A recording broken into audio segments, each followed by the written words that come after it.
Rechazo, ¿no es cierto?, de la Suprema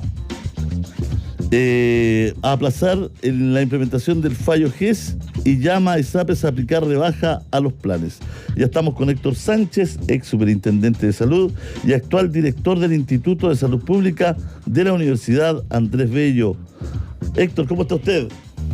Hola, muy buenas tardes. ¿Cómo está, Julio César? Bien, un abrazo. Bueno, ¿qué implica, no es cierto, que la Suprema haya rechazado aplazar la implementación del fallo GES y llama a ISAPRES a aplicar rebaja a los planes? Mira, implica básicamente dos cosas. La primera es que es un fallo que se dejó a firme en el mes de agosto de este año, tiene que aplicarse. ¿Ya? Y como todos los fallos en este país, y por lo tanto las ISAPRES tienen que entrar a pagar, a dejar de cobrar, mejor dicho, a dejar de cobrar el cobro en exceso que estaban haciendo en función del referido fallo que definió un rango en el cual se podía mover el valor de la prima GES. Por lo tanto, desde esa perspectiva, yo creo que ese es el primer efecto, que va a bajar el precio en los planes de las personas. El segundo efecto es el siguiente, de que desde el punto de vista de las ISAPRES, ellos mismos lo han declarado, tendrían alrededor entre un 12 y un 15% menos ingresos. Eso estamos hablando del orden de entre 50 y 60 mil millones de pesos menos al mes de menores ingresos, lo cual en la situación actual las deja en una situación de crisis más o menos seria, ya que perfectamente podría llevar a algunas de ellas a la quiebra. Por lo siguiente, porque el efecto no es parejo. No todas las ISAPRES van a tener el mismo efecto. Hay algunas que el efecto va a ser mucho más grande. Por ejemplo, Cruz Blanca, por ejemplo, Con Salud, por ejemplo, Nueva Más Vida. Son las ISAPRES que podrían tener un impacto mucho mayor respecto de otras ISAPRES donde el impacto va a ser menor. Ya, de tal manera que son las ISAPRES que tienen el mayor impacto las que se van a ver en un riesgo importante. ¿Y por qué las ISAPRES con este fallo entrarían en este problema tan grande económico? ¿Qué hace este fallo? Para que la gente entienda bien. A ver, este fallo... porque hasta donde uno entiende es un fallo que aplica justicia, que cobraron de más, sí, y ahora tienen que devolver. Entonces, ¿por qué estarían tan mal, digamos? Este fallo es una gota que llena un vaso, digamos. O sea, las ISAPRES vienen perdiendo plata desde hace bastante tiempo. O sea, todo el año 2021 perdieron mucha plata. El 2020 también, por razones de la pandemia, el 2020, el 2021. Y el 2022 también fue un mal año para las ISAPRES, principalmente por exceso en el gasto de licencias médicas. Por lo tanto, están en una situación financiera compleja, digamos. O sea, de hecho, recién que han bajado un poco las licencias médicas, las ISAPRES están en una situación un poquitito más holgada, están con algún resultado positivo el primer cuatrimestre de este año, el segundo un poco menos, pero está un poco mejor. Pero sin embargo, el impacto financiero es muy grande, porque en definitiva, en el fondo, el impacto de la tabla de riesgo ya es decirles, señores, ustedes van a dejar de recibir el 12% de los ingresos que estaban normalmente recibiendo. Ahora, hay que explicar una cosa, Julio César. La prima GES siempre se definió para financiar el plan GES. Y resulta que las ISAPRES durante muchos años, y esto fue con la anuencia de los respectivos superintendentes, ya se utilizó para equilibrar el plan complementario. No solo financiar el GES, sino que también el plan complementario. Entonces, como el plan complementario se fue desfinanciando por la judicialización que tenía el sistema, las ISAPRES fueron buscando mecanismos para ir compensando la pérdida que estaban teniendo con el plan complementario. Y a continuación vieron que la prima GES, que era un valor muy pequeñito al inicio, ya cuando se subía de precio, ya podía resolverles el problema sin que se judicializara, porque la gente no lo veía como una cantidad importante que valiera la pena judicializar. Hasta que la prima GES, cuando se empezó a mi juicio, a usar del mecanismo, ya en el fondo se empezó a producir el efecto que empezó a notarse que la prima GES era importante y también también se empezó a judicializar el GES, porque la gente empezó a encontrar que estaba pagando mucho por el plan GES y estaba recibiendo poco en relación a lo que estaba pagando. Y al judicializar, los tribunales le dieron la razón a las personas, porque era como, en este caso era como obvio, ya de que se la iban a dar, porque la prima GES es para financiar el plan GES, ya, y a continuación, ¿no es cierto?, termina esto en un dictamen de la Corte Suprema.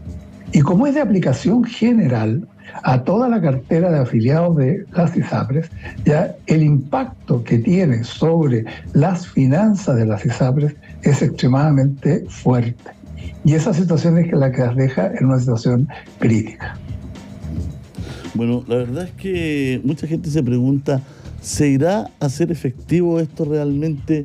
¿Cómo irá a llegar a nuestros bolsillos o a nuestros planes en fácil? ¿Se podrá explicar? En este caso es muy fácil. En este caso es muy fácil porque lo que dictaminó el tribunal es lo siguiente. Usted no puede estar cobrando el precio que estaba cobrando por la prima GES. Por lo tanto, usted puede cobrar máximo este valor, 7,2 UF al año. Ya lo definió la Corte Suprema.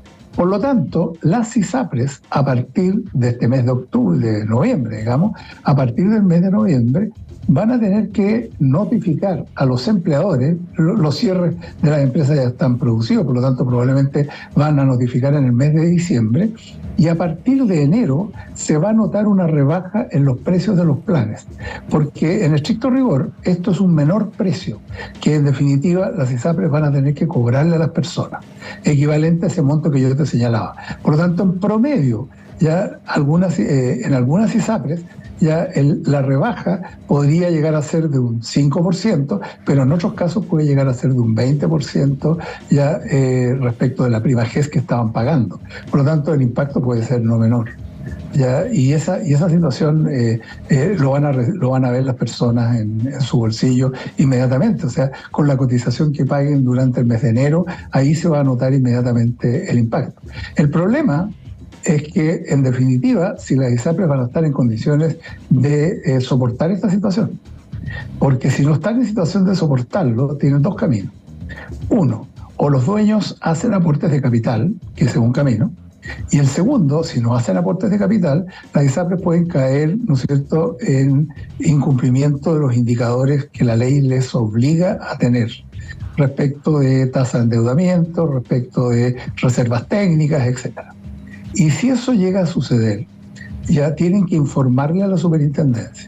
Y la superintendencia les va a pedir un plan de ajuste, y el plan de ajuste podría, en un plazo muy corto, ya la superintendencia aceptarlo o rechazarlo, ya, y si lo rechaza, en ese minuto las ISAPRES pueden presentar otro plan, ya también en un plazo corto, y si la superintendencia lo vuelve a rechazar o sencillamente el plan es inviable, en ese minuto la ISAPRE puede ser intervenida.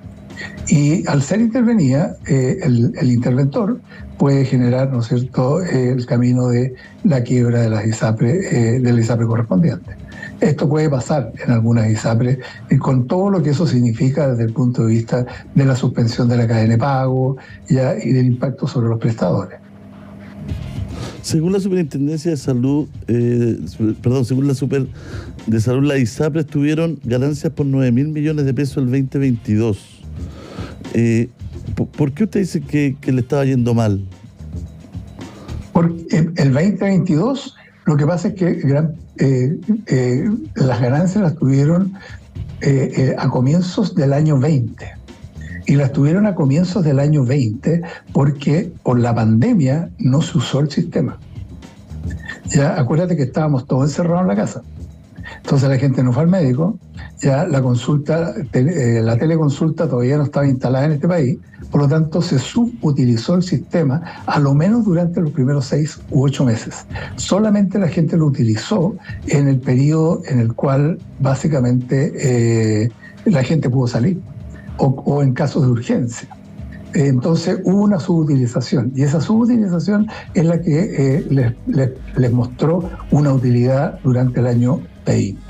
Pero el año 21 o la última parte del año 20, el año 21 y el año 22, las ISAPRES perdieron una cantidad cercana a los 200.000 millones. O sea, en estricto rigor, fue una cantidad bastante grande. Y en el año 2023 están teniendo una utilidad bastante modesta para lo que históricamente han tenido estas empresas.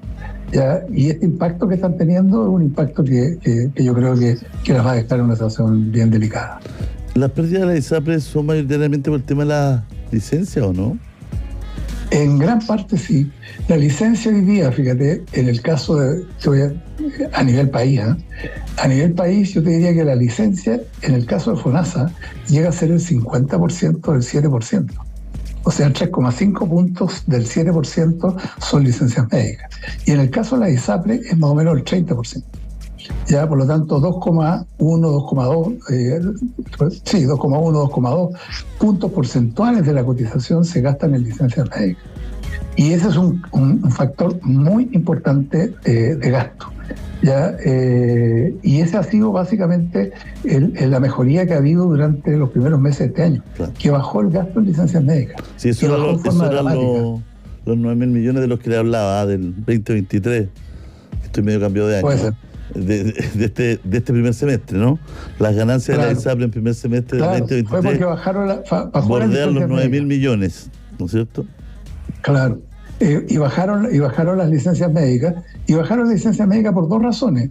La primera, acuérdate que hubo algunos médicos licenciosos que están sometidos a juicio, ¿ya? Y eso generó una detención transitoria de las máquinas que estaban aprovechándose de la venta de licencias médicas.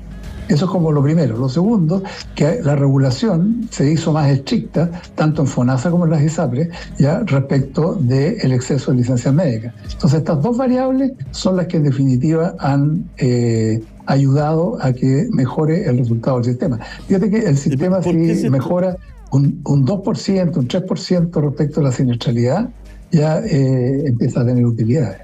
¿Por qué si es tan así de sensible? Si es tan mal negocio tener ISAPRE, ¿por qué existen? Yo creo que tener ISAPRE fue un muy buen negocio. Fue un muy buen negocio, yo diría, hasta el año 2019, hasta que se produce la pandemia.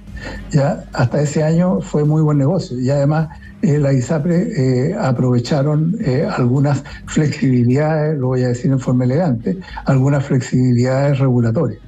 Ya, como por ejemplo lo que estamos viendo en las tablas de riesgo, como estamos viendo en el tema GES, por ejemplo, que en definitiva, ¿no es cierto?, ajustaron. O sea, una industria que gana 20 años, pierde 3 y va a quebrar. Claro, por una razón muy simple, porque en el fondo las sociedades anónimas así son. Las sociedades anónimas, cuando tienen utilidades, reparten dividendos, claro, o invierten la plata. No la guardan en un chanchito para los tiempos malos. Ya, esto es a diferencia de las compañías de seguro de vida, por ejemplo, que las compañías de seguro de vida tienen que hacer reservas técnicas para poder dar cumplimiento a los compromisos futuros. La ISAPRE está concebida como un contrato de corto plazo. Por lo tanto, el ejercicio anual es el que importa desde el punto de vista de los administradores y de los dueños.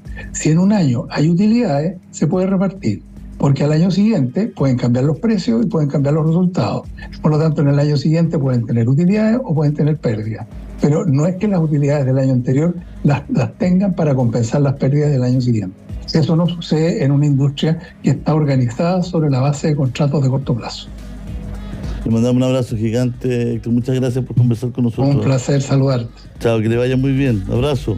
Héctor Sánchez, ex superintendente de Salud y actual director del Instituto de Salud Pública de la Universidad Andrés